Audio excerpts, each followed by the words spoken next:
Y de la micro vamos a ir a la macro. Julián de Diego es tal vez el mejor termómetro de lo que pasa en el mundo de las empresas. Julián, muy bienvenido. ¿Cómo estás? Un placer estar con ustedes. Mi 10º Summit de Recursos Humanos con ustedes, así que fantástico. Siempre el marco, el contexto, él es Julián de Diego. Julián A. de Diego es profesor emérito de Derecho del Trabajo en las carreras de grado y de posgrado de la Facultad de Derecho y de la Facultad de Ciencias Económicas de la UCA, director del posgrado en Conducción de Recursos Humanos de la Escuela de Negocios de la UCA y consultor laboral de empresas y de entidades empresarias. Julián es abogado por la UCA y posee un doctorado en Ciencias Jurídicas, más de 3.000 colaboraciones a revistas especializadas, 20 libros, 2 tratados y numerosas colaboraciones en obras colectivas. Tal vez te preguntás por qué Julián A. La A es de Arturo. Julián era uno de sus abuelos, Arturo era el otro abuelo. Julián, vamos por el marco. Hoy tuvimos mucho de la micro, que es qué hace cada compañía. ¿Cómo está el marco de estas empresas hoy? Bueno, primero hay que decir que el esfuerzo que están haciendo todos los directores de recursos humanos, y hoy se vio muy bien en las exposiciones, es inmenso frente al avance irremediable y que no tiene ya ningún tipo de freno de las nuevas tecnologías, que hacen que este mundo se haya dado vuelta y que todas las búsquedas y los cambios que se están experimentando se encuentren con la dificultad de que tarde o temprano el puesto de trabajo que hasta ahora tenía un talento aceptable o un talento posible desaparezca. Esto es lo que se llama cancelación dentro del mundo de las tecnologías y sustitución dentro del mundo del derecho laboral. Pero, digamos, para ir a los datos concretos de lo que está ocurriendo, habría que decir por lo menos 2 cosas. La primera es que, bueno, yo siempre me acuerdo de la frase de Gramsci, del fundador del Partido Comunista Italiano, principio del siglo pasado, que decía: lo viejo que muere no termina de morir, y lo nuevo que nace no termina de nacer. Y en el medio nacen los monstruos. Pero no hablaba de monstruos físicos ni corporales, sino hablaba de las novedades, lo nuevo que aparecía y que generaba una obligación de toda la comunidad de transformarse. Y ese monstruo ahora es la nueva tecnología. Entonces, cuando uno de eso lo desplaza hacia la realidad de las empresas hoy están haciendo un proceso de adaptación, no solamente a las nuevas tecnologías, sino a las nuevas condiciones del mercado de trabajo, de las políticas oficiales del Poder Ejecutivo, y a veces se confunde, y esto es muy importante tenerlo en cuenta, la reforma laboral con la motosierra. Bueno, ahí te pongo un punto. Julián, vos tenés un termómetro a través de tu estudio de ¿cuántas compañías más o menos? Mirá, nosotros siempre hablamos de un total de 1.600 empresas. Lo que pasa que en interconsultas, en capacitación y entre las cámaras tenemos más de 2.000 empresas de contacto de todas las actividades. Bueno, y entonces nuestro muestrario es enorme. Impresionante. En ese muestrario, ¿cuántas compañías en porcentaje están en un modo de reestructuración? Digo, porque hoy estamos hablando mucho en economía de la foto, pero no de la película, y la película a veces llega más tarde. La reestructuración está en todos lados. ¿Por qué está en todos lados? Algunas de las razones por las cuales se producen los cambios lo comentaron los directores de recursos humanos que ustedes convocaron y los especialistas que ustedes convocaron, porque en realidad la necesidad de preservar la competitividad local e internacional obliga a acelerar los cambios. Pero también, como las nuevas tecnologías presionan y la inteligencia artificial está empezando a manifestarse, como lo expresó Pan American Energy, con hechos reales y concretos, en realidad esa inteligencia artificial empieza a sustituir los algoritmos predictivos. O sea, el algoritmo predictivo es lo que muchas personas llaman inteligencia artificial, pero son algoritmos donde A más B es igual a C, construido por el ser humano. Cuando uno entra al mundo de la inteligencia artificial, los sistemas piensan de lo que piensan.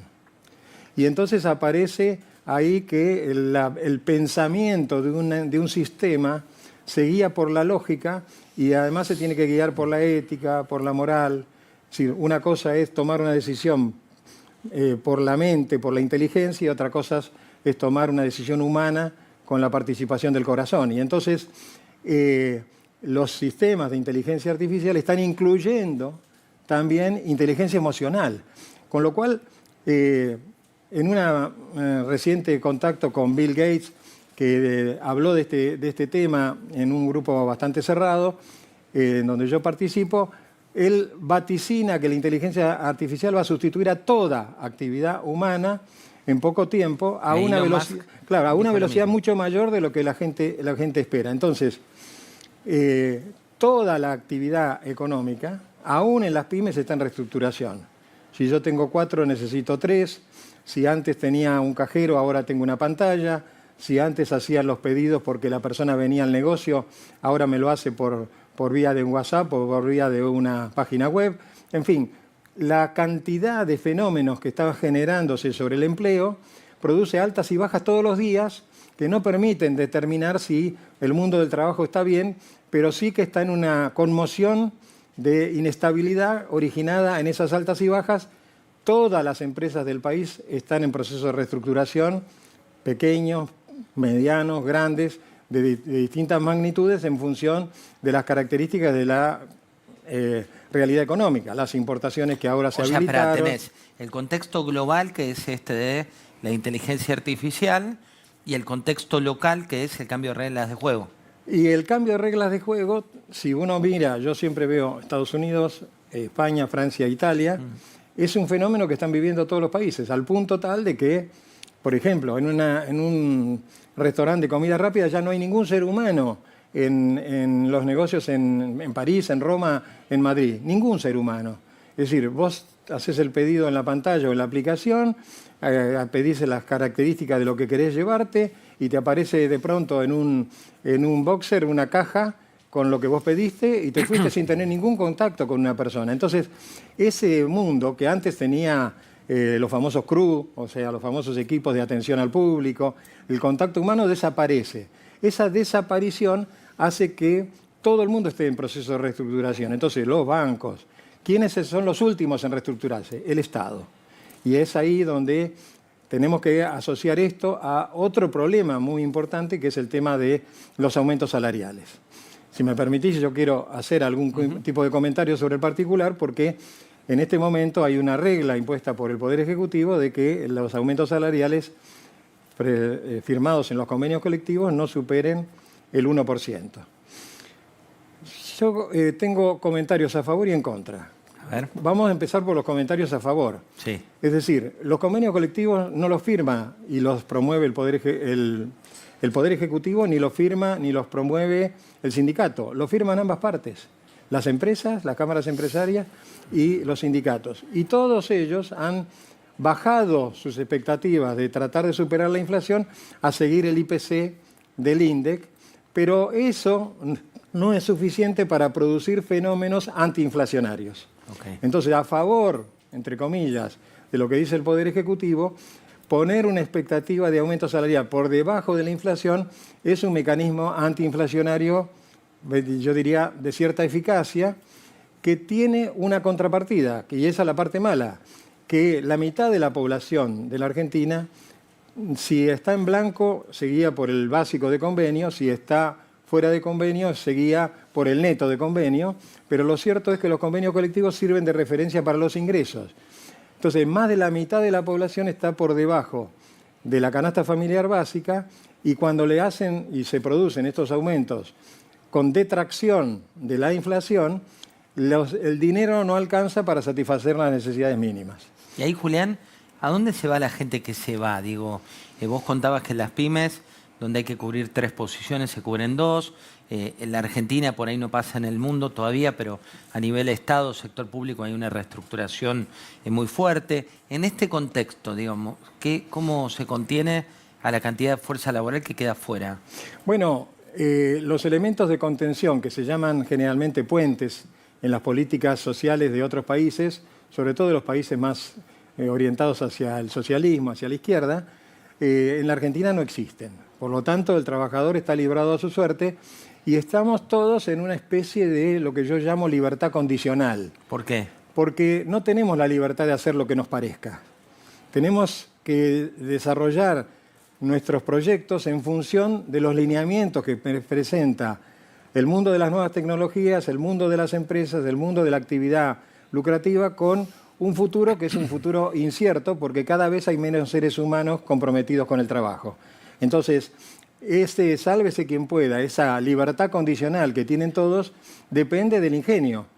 Nosotros tenemos muchísimos casos de pequeños emprendimientos que se surgen de la persona desvinculada que cobra la indemnización y utiliza la indemnización para hacer una buena inversión, que le va mejor ahora con ese pequeño emprendimiento fabricando empanadas, por ejemplo, que cuando trabajaba en relación de dependencia. Están en boga las empanadas, saltan de todos lados. Bueno, ¿no? Lo que pasa es que en la evaluación de las empanadas a 46.000 pesos la docena, Sí. como se evaluó en La Nación, tiene un contenido que, no tiene como contrapartida que se fabrican y se venden 60 millones de tapas de empanada que se fabrican en la casa, que no valen ese precio. 60, no, y que se fabrican domésticamente en cada casa. Y por otro lado está buenísimo que cada uno opine lo que quiera. Digo, a Ricardo Darín después se le hizo como una especie de escarnio público.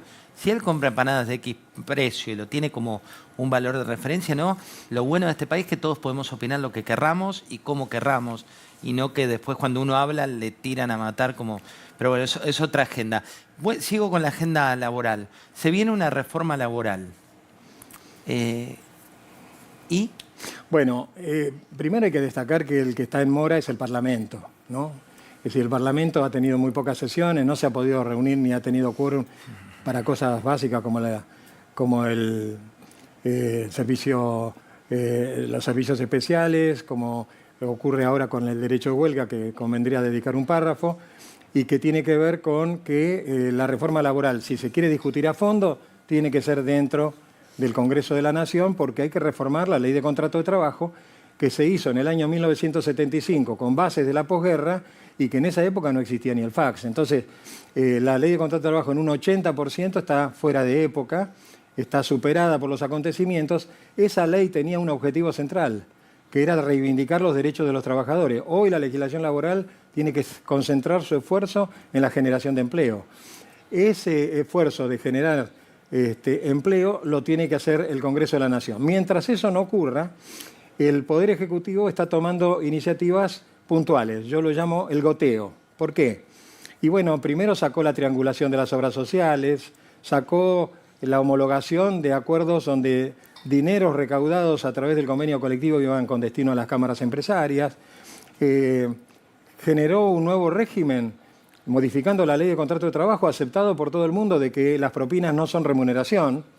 O sea, en pequeñas gotas está el Poder Ejecutivo tratando de inducir a que la reforma laboral sea base del debate y no lo puede lograr porque el Parlamento sencillamente está concentrado en actos electorales, en otro tipo de prioridades. Entonces, el primer tema para tener en cuenta es que cuando se dicta este DNU 340/2025, limitando el derecho de huelga, que además se hace con el contexto de una huelga casi semisalvaje. ¿Por qué?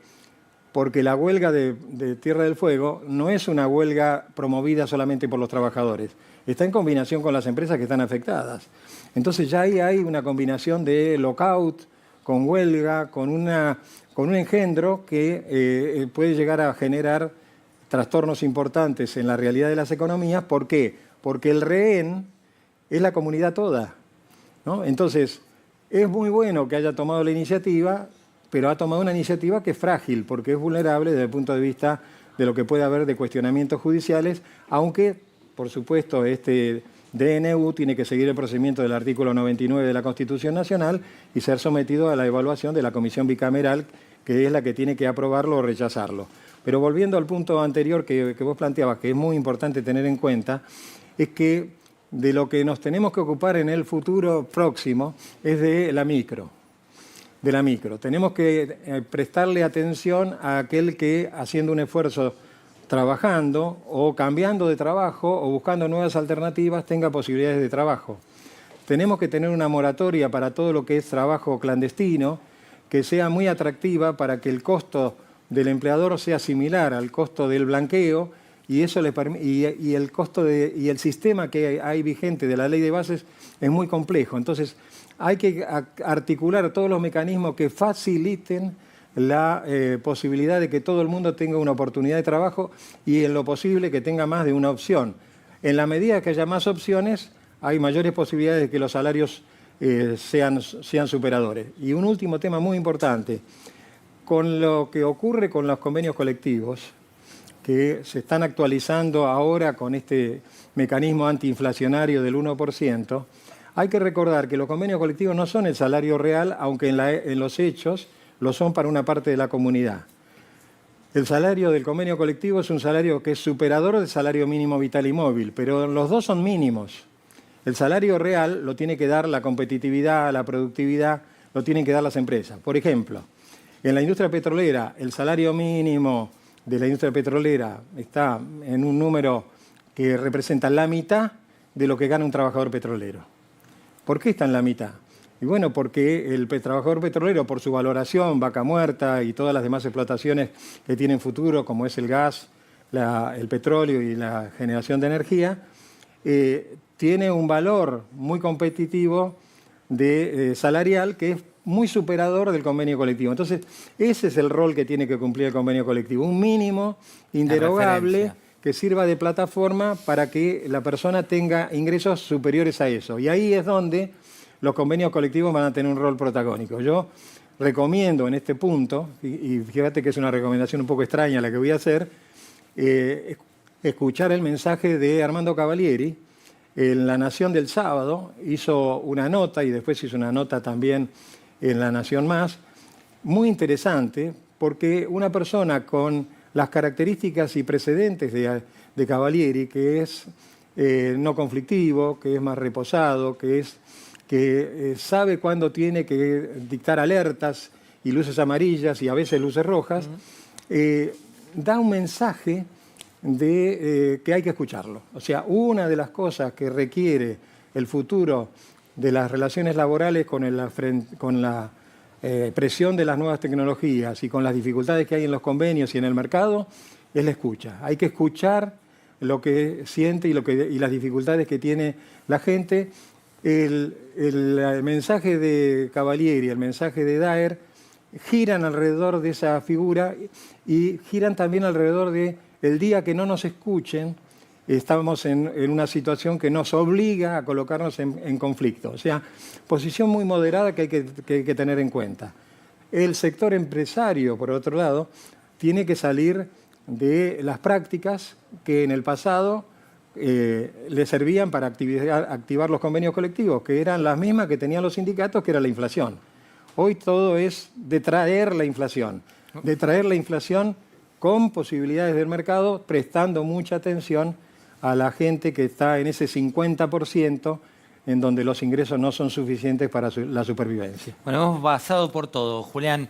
Hemos recorrido el marco tecnológico, el marco local, el marco de los cambios de reglas de juego y sobre todo esto que decís de la capacidad de escucha, que hay que encenderla, sobre todo en un contexto que, a juzgar por lo que decís, hay que prestar atención sobre todo al índice de empleo / desempleo. Muchas gracias, Julián. Sí, simplemente para agradecerte que esté en todos los summits de La Nación Más, que además a mí me han permitido también asociarme mucho a todos estos procesos de cambio, ¿no? Ahora a los 74 años y una vida dedicada a los recursos humanos, las relaciones laborales y el derecho del trabajo, uno de los elementos que ha servido para construir este proceso de cambio y este proceso de futuro, que no es futuro, es hoy, fue el Summit y la relación que ha habido contigo durante todos estos años. Y la habrá, muchas por gracias. los futuros 10 años, sin duda. Julián de Diego, uno de los hombres más escuchados del mundo del talento, de los recursos humanos y de lo que viene.